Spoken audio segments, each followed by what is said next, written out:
District bureau chief Rashid Ali खबरों के सिलसिले को आगे बढ़ाते हुए खबर शाम करते कसूर से पतंगबाजी से शहरी को जख्मी करने वाले 2 मुलजमान समेत 3 गिरफ्तार।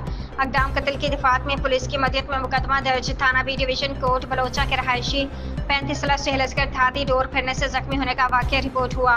पुलिस टीम में जश्न आज़ादी के मौके पर पतंगबाजी की रोकथाम के लिए पहले से नाकों और छतों पर तैनात थी।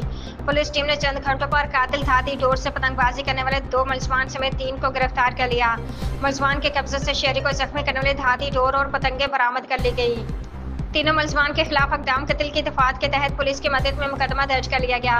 पतंगबाजी खूनी खेल है, मासूम शहरियों की जिंदगी को खतरा में डालने वाले मुलजमान को आखिरी हाथों से निपटा जाएगा। शहरी अपने बच्चों को खूनी खेल से दूर रखे, खिलाफ वर्जी की सूरत में संगीन दफात के तहत जेल की हवा खानी पड़ेगी।